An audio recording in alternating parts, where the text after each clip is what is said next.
বরাকের কর্মসূচি শেষে আজ ত্রিপুরা সফরে কেন্দ্রীয় স্বরাষ্ট্রমন্ত্রী অমিত শাহ আগরতলার অংশ নেবেন সংযুক্ত আঞ্চলিক রাজভাষা সম্মেলনে। হাপানিয়া আন্তর্জাতিক মেলা ময়দানে সম্মেলনের আয়োজন। আজ অসমের পরে ত্রিপুরা সফরে অমিত শাহ আগরতলা সংলগ্ন হাপানিয়ায় সম্মেলনের আয়োজন করা হচ্ছে। অনুষ্ঠান শেষে ত্রিপুরেশ্বরী দর্শনে যাবেন অমিত শাহ। অংশ নেবেন সংযুক্ত আঞ্চলিক রাজভাষা সম্মেলনে। আগরতলা সংলগ্ন হাপানিয়ায় সম্মেলনের আয়োজন করা হয়েছে। কেন্দ্রীয় স্বরাষ্ট্রমন্ত্রী অমিত শাহ সেখানে যোগ দেবেন। অনুষ্ঠান শেষে ত্রিপুরেশ্বরী দর্শনে যাবেন অমিত শাহ।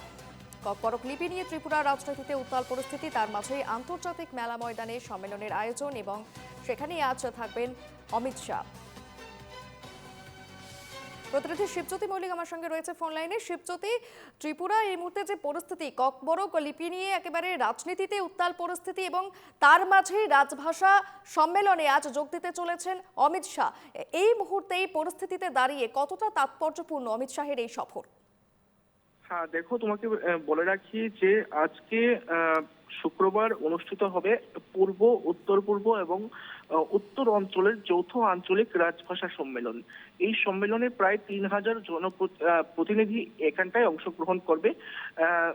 গতকাল অর্থাৎ বৃহস্পতিবার রাজ্য অতিথিশালায় আয়োজিত এক সাংবাদিক বৈঠক করে কেন্দ্রীয় স্বরাষ্ট্র মন্ত্রকের রাজভাষা বিভাগের সচিব এ আরিয়া কথা জানিয়েছেন যে শুক্রবার বেলা ১২টা থেকে রাজধানী আগরতলার হাপানিয়া স্থিত আন্তর্জাতিক মেলা প্রাঙ্গণে সেমিনার হলে এই অনুষ্ঠানের সূচনা হবে।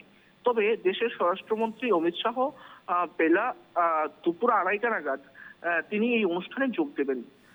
তবে বলা চলে যে একদিকে ত্রিপুরায় জনজাতিরা কিন্তু রোমান স্ক্রিপ্টের দাবি নিয়ে তারা কিছুদিন পরপরই সরব হচ্ছে, পথ অবরোধ করছে, বিভিন্ন নাটক মঞ্চস্থ করছে। বলা চলে যেটা রাজনৈতিক পর্যবেক্ষক মহলের অভিমত যে কিছুদিন পরপরই স্বশাসিত জেলা পরিষদ নির্বাচনের আগে একটা নাটক মঞ্চস্থ হচ্ছে। এর আগে ঠিক এইভাবে স্বরাষ্ট্রমন্ত্রীর ত্রিপুরায় এসে একেবারেই যে এই যে রাজভাষা সম্মেলন তা নিয়ে কিন্তু যথেষ্ট তাৎপর্যপূর্ণ একটা দিক লক্ষ্য করা যাচ্ছে বলে মনে করছে রাজনৈতিক পর্যবেক্ষক মহল। বেশ, নজর থাকবে সেদিকে। ধন্যবাদ। প্রতিনিধি শিবজ্যোতি ছিল ফোন লাইনে এবং অমিত শাহের এই সফর, ত্রিপুরা সফরের দিকেও কিন্তু নজর থাকছে। অত্যন্ত তাৎপর্যপূর্ণ এই সফর।